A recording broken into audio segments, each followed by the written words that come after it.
ഇന്നത്തെ എൻ്റെ വ്ളോഗിലേക്ക് എല്ലാവർക്കും സ്വാഗതം. ഞാൻ ഇന്ന് ഉണ്ടാക്കാൻ പോകുന്നത് നമ്മളെ ചിക്കൻ്റെ കിഡ്നി റെസിപ്പിയാണ്. അതായത് എങ്ങനെ ഉണ്ടാക്കുന്നത്, അത് നമുക്ക് 2.5 ടേബിൾ സ്പൂൺ കുരുമുളക് പൊടി, 1 കിലോ ചിക്കൻ്റെ കിഡ്നിയാണ് കേട്ടോ. അതിലേക്ക് 1/4 സ്പൂൺ മഞ്ഞൾപ്പൊടി, 2.5 ടേബിൾ സ്പൂൺ മല്ലിപ്പൊടി, പിന്നെ മുളക് പൊടി ചേർക്കരുത്, അതിനാണെങ്കിൽ ഈ കുരുമുളക് എടുക്കുന്നത്. പിന്നെ ഗ്രാമ്പു, പട്ട, ഏലക്ക 3 എടുക്കുക. അതിനിട്ട് നന്നായിട്ട് അരച്ചെടുക്കുക. കരിവേപ്പിൻ്റെ ഇട്ടിട്ട് വെള്ളം ഒഴിച്ച് നന്നായിട്ട് അരച്ചെടുക്കുക. അതിനിട്ട് പിന്നെ നമ്മൾ ചട്ടിയിലേക്ക് വെളിച്ചെണ്ണ ഒഴിച്ച് കൊടുക്കുക.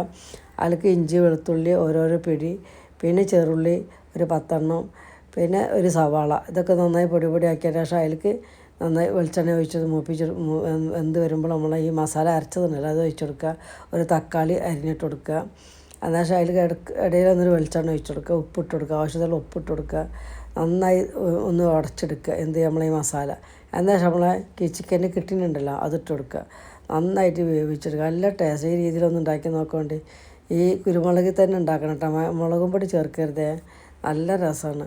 ദോശയിലേക്ക്, പൊറാട്ടയിലേക്ക്, വെള്ളപ്പത്തിലേക്ക്. ഞാൻ നീർദോശ ഉണ്ടാക്കിയിട്ടുണ്ട് ഇതിൻ്റെ കൂടെ. അടിപൊളി ടേസ്റ്റ് ചെയ്യുന്നു. ഈ രീതിയിലൊന്നും ഉണ്ടാക്കി നോക്കി. നിങ്ങൾക്ക് ഇഷ്ടപ്പെടാന്നുണ്ടെങ്കിൽ സബ്സ്ക്രൈബ്, ലൈക്ക്, കമൻറ്റ്സ് ഇതൊക്കെ അറിയിക്കുക. അടിപൊളി. നമ്മൾ ഇങ്ങനെ കിഡ്നിയൊക്കെ കിട്ടുമ്പോൾ, എനിക്ക് ചിക്കൻ്റെ കിഡ്നിയൊക്കെ കിട്ടുമ്പോൾ ഇങ്ങനെ ഈ റെസിപ്പിയിലൊന്നും ഉണ്ടാക്കി നോക്കി. എന്നിട്ട് 1.5 ഗ്ലാസ് പൊടി എടുത്തിട്ട് പിന്നെ നല്ലൊരു വെള്ളം ഒഴിച്ച് നന്നായിട്ട് ലൂസാക്കി എടുക്കുക. ഇത്തിരി ഓയിൽ ഒഴിച്ച് കൊടുക്കുക. അത് നന്നായിട്ട് ലൂസാക്കി എടുക്കുക. അങ്ങനെ എന്നിട്ട് ചട്ടി വെക്കുക. അതിലേക്ക് ഓയിൽ ഒന്ന് ബ്രഷ് ചെയ്ത് കൊടുക്കുക. എന്നതിന് ശേഷം ദോശ വീഴ്ത്തി കൊടുക്കുക. അടിപൊളി ടേസ്റ്റ്. ഈ രീതിയിലൊന്നും ഉണ്ടാക്കി നോക്കട്ടെ. ഇങ്ങനെ ചിക്കൻ്റെ കിഡ്നിയൊക്കെ കിട്ടുമ്പോൾ നല്ല രസമുള്ളൊരു റെസിപ്പി ആയിരുന്നു. നല്ല അടിപൊളി ടേസ്റ്റ്. ഈ രീതിയിലൊന്നും ഉണ്ടാക്കിയിട്ട് നിങ്ങൾ വിവരം അറിയിക്കുക.